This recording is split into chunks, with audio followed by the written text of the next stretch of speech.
Today is Wednesday, October 12th, the real Columbus Day. Wednesday, October 12th, 2022. It's a little after 3 o'clock in the afternoon. Our guest, of course, needs no introduction to the audience. He is one of our mainstays and go-to guests on matters military, Colonel Douglas Macgregor. Colonel, it's a pleasure. Welcome back to Judging Freedom. I'm going to start the way I usually start with you, sir. Can Russia lose this war? No. Not a chance. Not a chance. Since we spoke last, the Ukrainians have disabled a portion of, they haven't destroyed, the major bridge into and out of Crimea. President Putin has apparently, since he doesn't announce these things, responded by attacking non-military targets.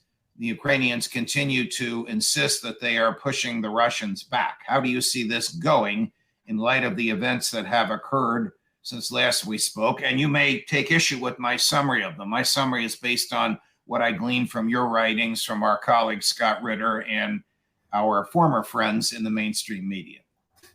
That's right.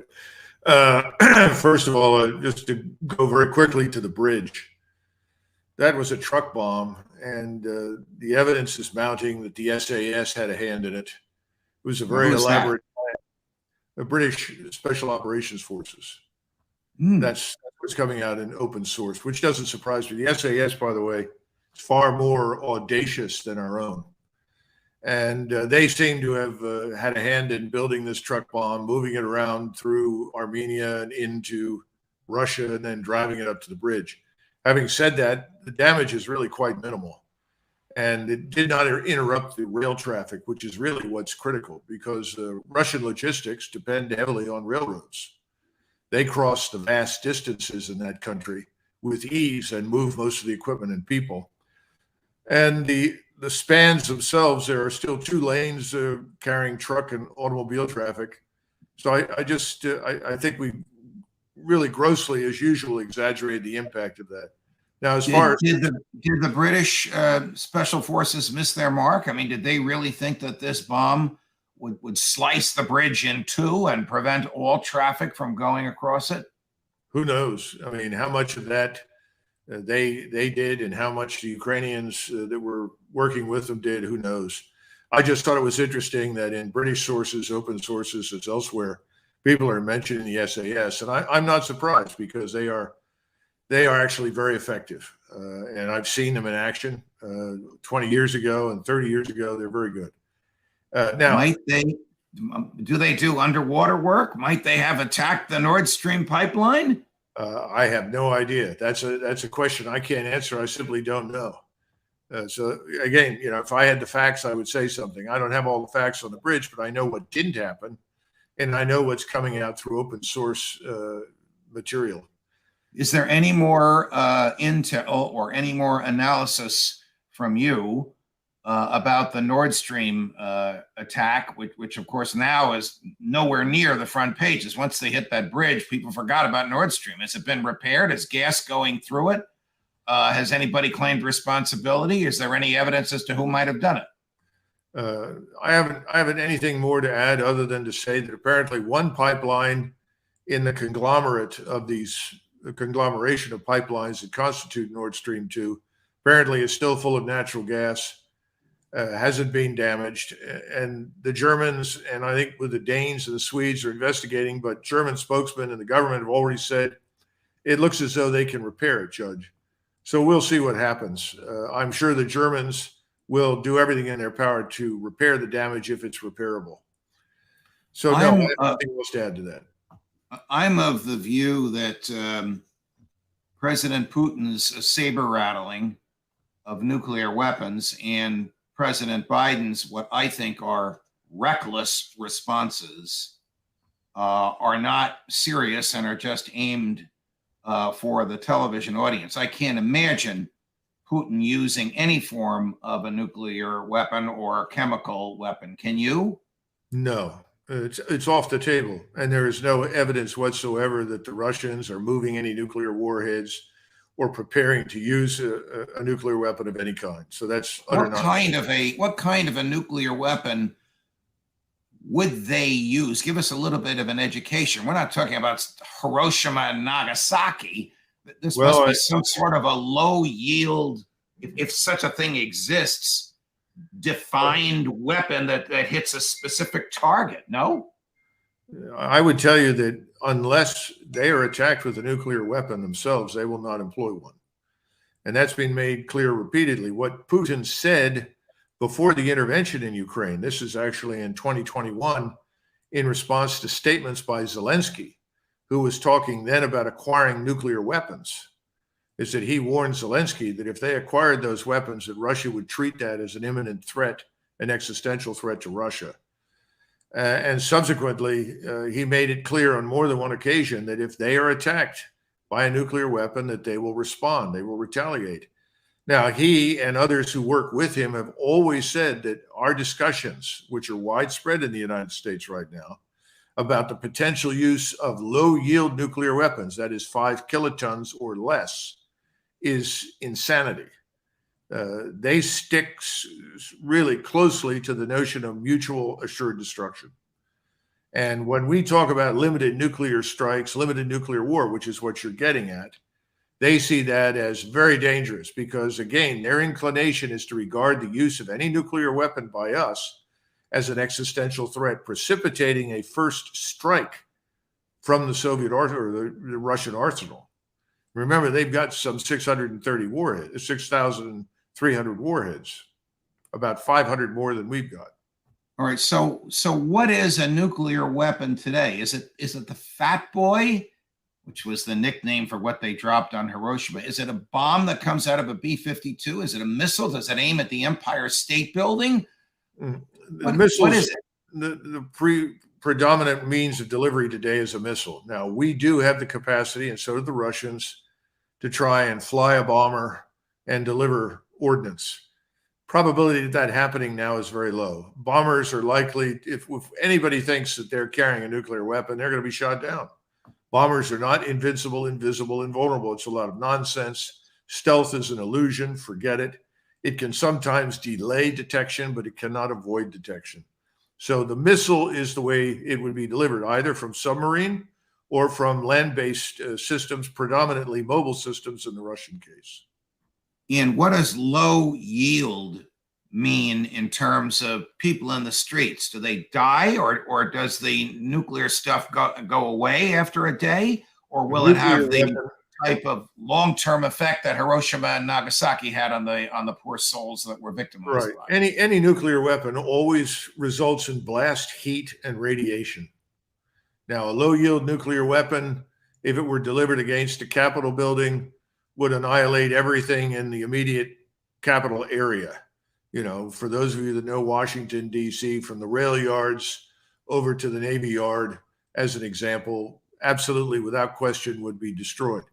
Will there be fallout? Absolutely. There's always radiation. Much depends on the altitude at which the nuclear weapon is detonated. Now, I don't see that happening. I happen to agree with you. I don't see any evidence that the people at the top of this administration are dangerous or insane in that sense. I think they understand the consequences. I wish they'd shut up and stop talking about it. Putin clearly understands the consequences and is not going to go there. All right. Have the 300,000 reservists that Putin called up gone through their training, and are they at the front lines, or has the battlefield, in quotes, not yet felt the effect of the people the manpower that he called up a couple of weeks or about a month ago now? No, the battlefield is not feeling the impact of those reservists yet. The reservists, and I can't tell you what percentage is now joining units and what percentage may still be in training, but mobilization has gone very smoothly, contrary to the reports here in the West. We keep talking about hundreds of thousands of people running away. I don't see any evidence for that. Some yes, lots no. And in fact, the mobilization has had a very interesting impact on the Russian population. I read a report quite recently from Germany by a journalist who talked about listening to Russians discuss it, the population, openly on television and in the streets, and they say, you know, Putin made a terrible mistake with his incrementalism. He should have struck decisively right away.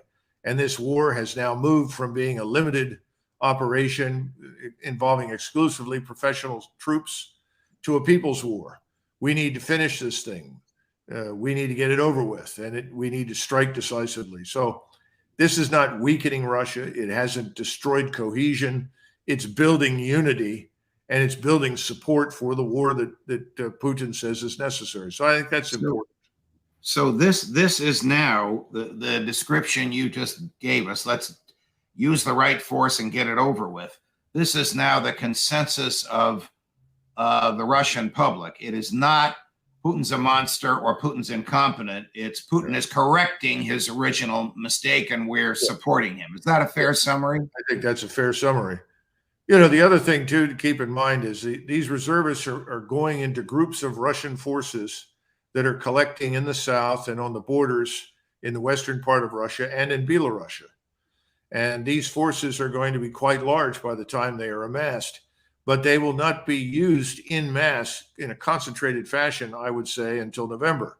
What you're seeing happen right now, after all of these massive counterattacks launched by the Ukrainians that achieved, frankly, nothing strategically at all, they've taken such horrendous losses that now local Russian forces are taking back the terrain that was lost. This is happening down near Liman. It's happening in the direction of Bakhmut.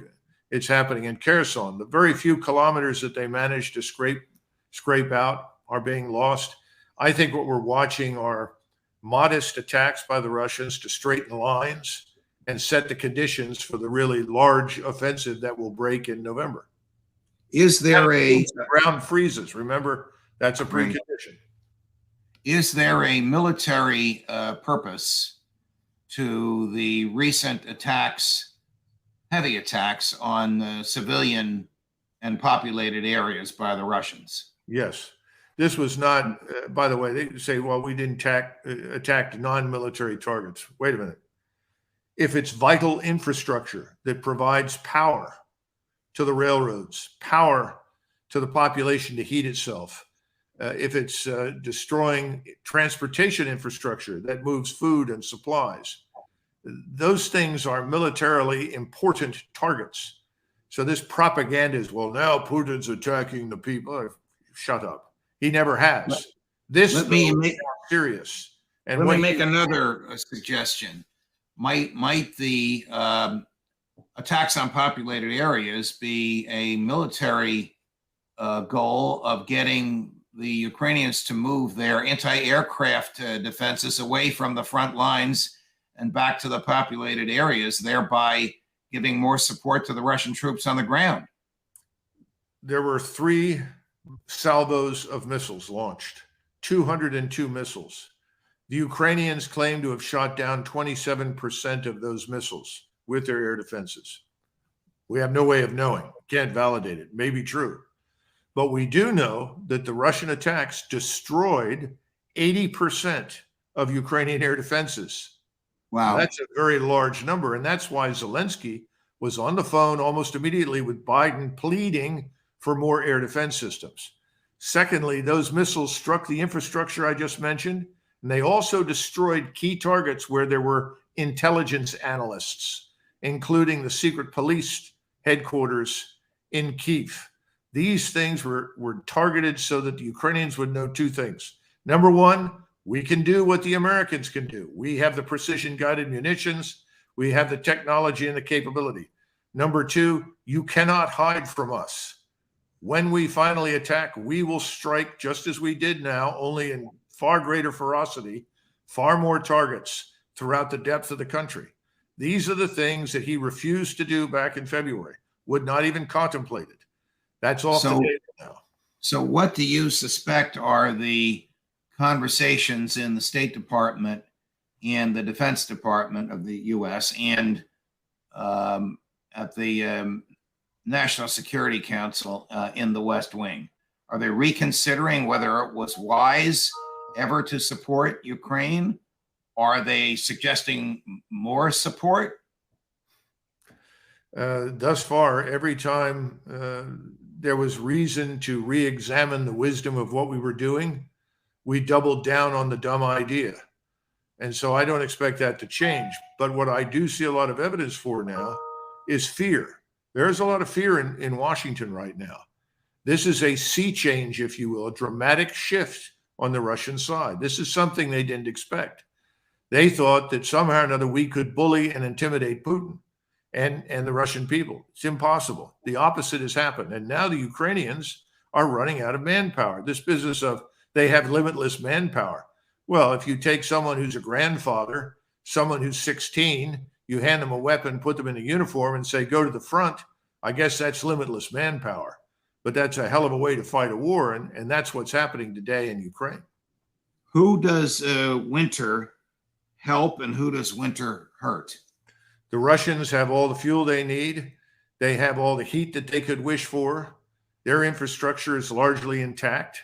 They have logistical infrastructure for their forces, thanks to the rail system that has not been disrupted and cannot be disrupted by the Ukrainians. So I would say the Ukrainians are in a lot of trouble. They could end up freezing and starving just as much as many Europeans in the West are this winter. How much longer can this conflagration go on before the Russian people lose support for Putin? Or stated differently, how much longer can he tolerate a non-decisive, the absence of a decisive victory? Well, first of all, I don't see any evidence of anyone in Russia preparing a coup to remove Putin, period. Could that change? Well, I suppose anything's possible.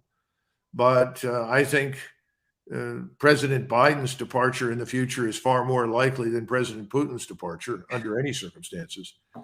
And I think that what he's preparing to do, what I think the general staff has finally persuaded him that they need to do once it occurs, I don't think it's going to leave us with very many options. So I think at that point, if we want anyone in Ukraine, what's left of it to survive, we will have to intervene and urge talks. My friend from CNN, Jake Tapper, interviewed the president last night. It was a very interesting interview. Jake asks great questions. Some of the answers seemed to me to be rehearsed, but one of them startled me a little bit when Jake asked him, you know, you made these comments threatening President Putin not to get too aggressive and not to use or to threaten to use nuclear weapons. Have you instructed the Department of Defense to prepare for this? And his answer was, I didn't have to tell them. They knew what to do. What are they doing? What are they preparing for? I can't imagine it because I listened to someone talk to me about New Jersey and New York where some sort of medication was being provided that would have some anti-radiation benefits, which I thought was ridiculous. Maybe the pill will keep you alive 2 or 3 days longer, but the bottom line is if we were engaged in a nuclear confrontation, we have no means of stopping the warheads coming in on an intercontinental level. It's impossible. Again, that's why I regard this as nonsense. Now, what is the Defense Department doing?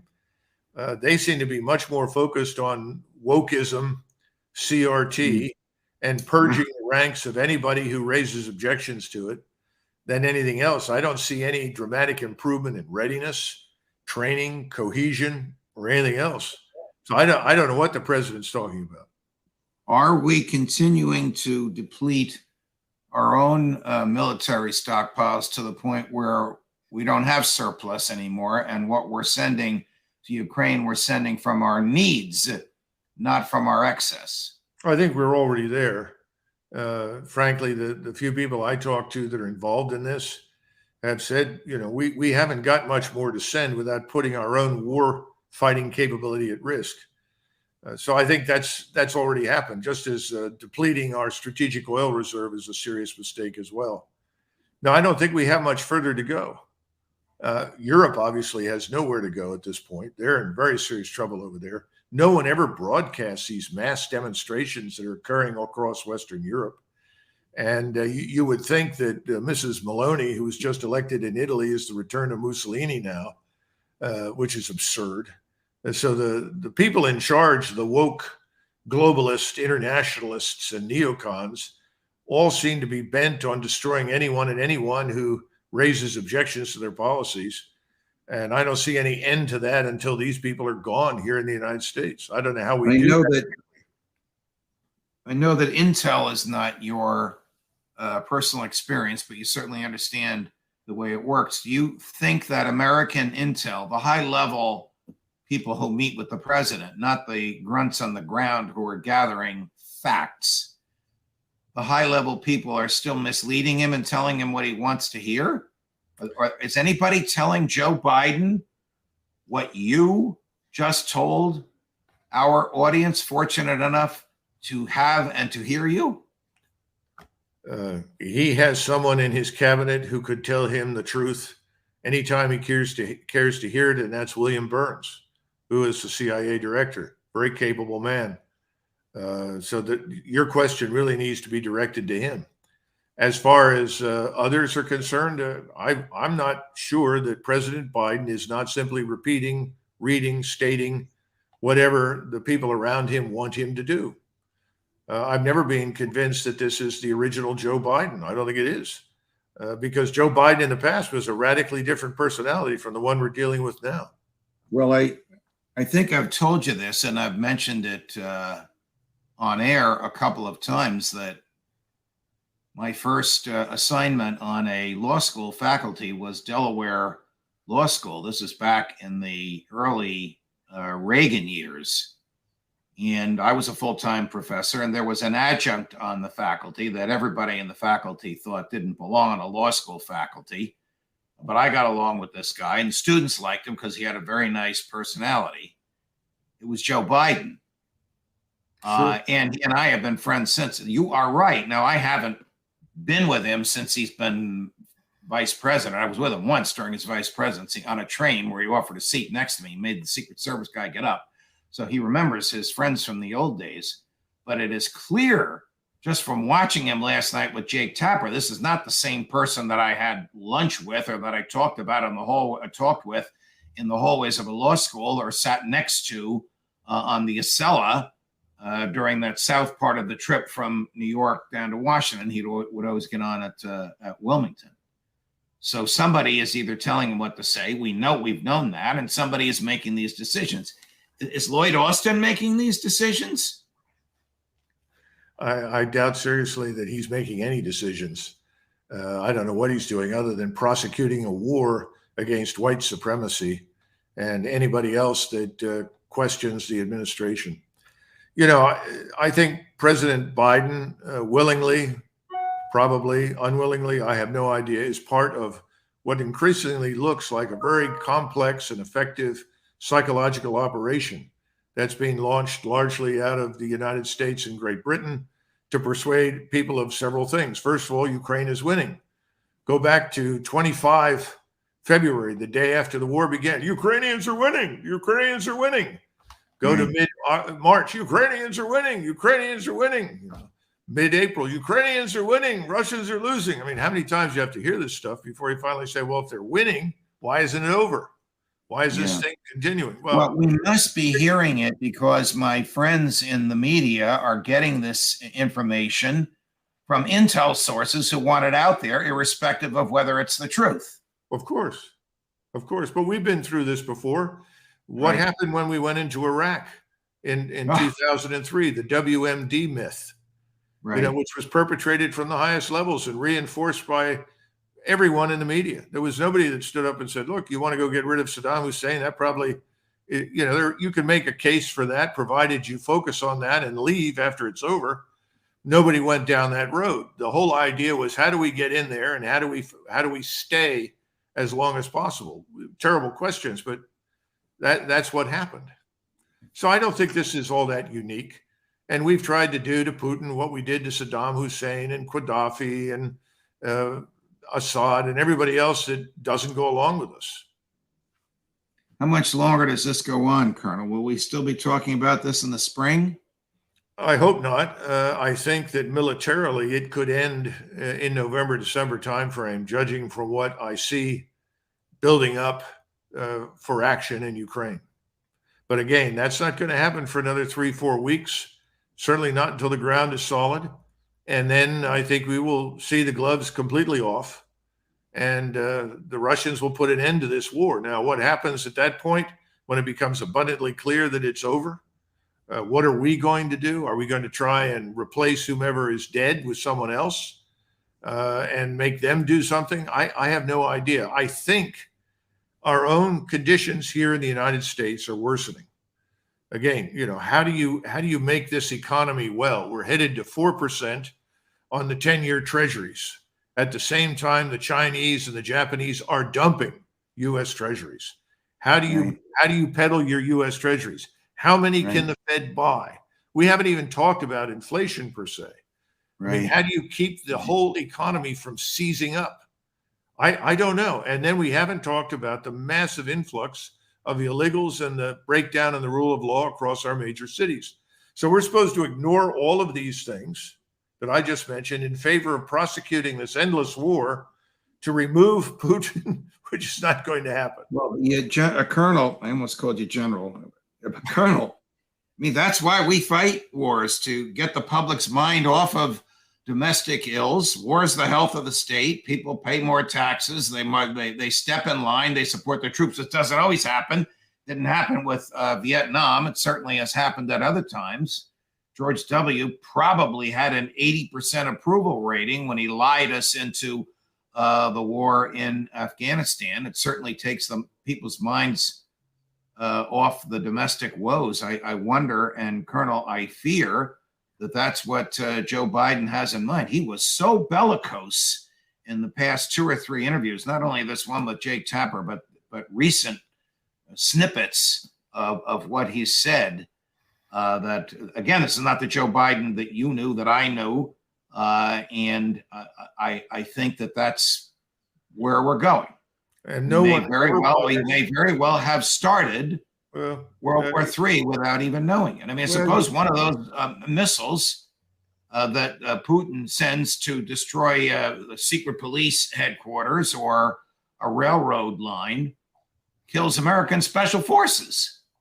Well, the truth is that I think Americans have already died there in some of the strikes, and that goes back several months to a strike that went in near Lvov, up near the Polish border, and killed unidentified UK, US trainers, support contractors, and so forth. I think that's already happened. And we don't normally mention that because to do so could entail serious problems here at home. Thus far, we've had a very quiescent, compliant Congress, willing to fund and go along with anything the administration has wanted. I think the support is beginning to erode there as well. No one can tell us why this is vital for us to perform this task. We're told, well, again, Putin is going to conquer Eastern Europe. But on the other hand, Judge, Putin, his army is terrible. It's incompetent and can't get anything right.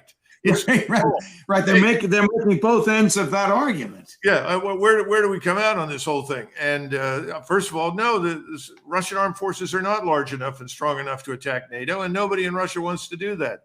So I agree with that. But the other two arguments are just ridiculous. The truth is somewhere in the middle, and it certainly has nothing to do with attacking Eastern Europe. The danger, in addition to what you just meant, is we don't know what's going to happen in Poland. And the Poles continue to be very, very bellicose. And one wonders if they could not inadvertently cross borders, either into Belarus or into Ukraine itself. And what would that do? But at the same time, NATO is crumbling. Everybody says, well, we're stronger than ever. Let's have another grip and grim picture with all the NATO leaders. But the NATO alliance is in tatters. The populations want nothing to do with this. The Latvians, the Lithuanians, the Estonians, they're all looking and say, wait a minute, we don't want our country to look like Ukraine does the morning after the 202 missile struck. They're not. Well, you mentioned Mrs. Maloney. I mean, she wasn't elected just because of domestic issues. So that's a mainstay in NATO, basically saying we're not going to have anything to do with this. Absolutely. And I think you've said earlier that Germany and France are going to go in that direction as well. We're going to see serious unrest in France and Germany in the near future until the current governments are gone. There will be a turnover there. How this is affected, I don't know. But I think it's going to happen. We're going to watch Truss struggle to survive. That's a catastrophe. So Right. who are we kidding? This is what you want to take to war? Have we lost our minds? Yes, we've lost our minds, and we are not prepared to fight. So the truth is coming out, albeit very slowly. Remember, how long were we in Vietnam before people finally woke up and said, "Put an end to this"? Well, really, Right. to the American people's credit, about what, 3.5 years, we elected Nixon. Our sons, our fathers, our husbands, daughters, whatever, killed over there, at least not in great numbers. Not yet. Not yet. I hope I'm wrong. Colonel, always a pleasure. Great conversation. Thank you for your time. I know the audience, which watch